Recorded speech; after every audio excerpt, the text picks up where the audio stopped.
श्रीचे दर्शन घेतले म्हणजे खाली न बसता उभ्याउभीच श्रीची अन्य परिवार देवते आहेत त्यांच्या दर्शनात जावे.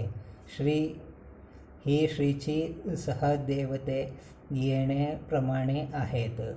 श्री देवशर्मा उर्फ श्री ग्रामपुरुष अथवा वत्स गोत्राचा मूलपुरुष याची मूर्ती नंदीचा पुढ्यात श्रीसम्मुख आहे. हातात श्रीफळ धरून दोन्ही हातांनी श्रीसह मनोभावे नमन करणारी मूर्ती दिसते. या मूर्तीस पाकळ्या चिटकवून श्री मंगेश देवास खोल विचारण्याची प्राचीन परंपरा फारच लोकप्रिय आहे. या मूर्तीचे दर्शन घेतले म्हणजे या चौकात शेवटास गर्भाच्या अलीकडे श्रीच्या उजव्या हातात श्री गणपती तर डाव्या हातात श्री भगवती देवीची असा सहदेवांच्या पाषाण मूर्ती दिसतील. श्रीच्या देवालया पाठीमागे 2-3 छोटे देवालय दिसतात. यामध्ये श्रीची परिवार देवते आहेत. यापैकी पहिल्या मंदिरात श्री मुळकेश्वर उर्फ श्रीचा आद्य शोधक श्री मुळीक गुराखी शिला रूपात व त्यावर मुखटच्या स्वरूपात आपणास दिसतो.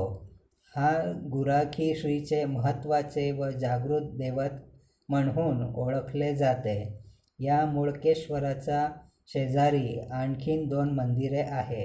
यापैकी पहिल्या लिंगरूपी वीरभद्र हे श्रीचे सहदेव आहे.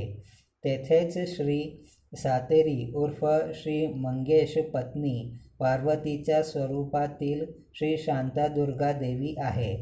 हेही श्रीचे परिवार दैवत आहे. या पुढील लगत्या देवळात श्री लक्ष्मीनारायण देवाची पाषाण मूर्ती आहे. तर तेथेच चांदीच्या पत्राचे श्री सूर्यनारायणचे प्रतीक चक्र आहे. लगतच श्री गरुडाची पाषाण मूर्ती आहे.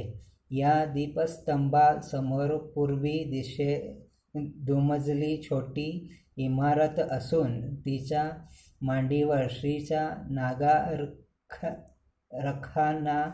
असून त्याखाली श्री काळभैरव व सहदेवताची उभी पाषाण मूर्ती आहे. तिचे तोंड श्रीसम्मुख आहे.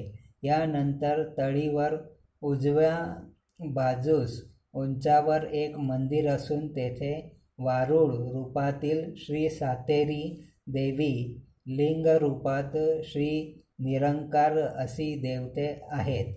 तर श्री देवस्थानाच्या उजव्या बाजूस प्रांगणाबाहेर 2-3 मिनिटे चालून गेल्यावर टुमदार देवळात कौंडिन्य गोत्राचा मूळ पुरुष श्री शिवशर्मा याचे लिंगरूपी वास्तव्य आहे. विशेषतः कौंडिन्य गोत्राचे श्रीच्या महालिंगारूपी वास्तव्य आहे.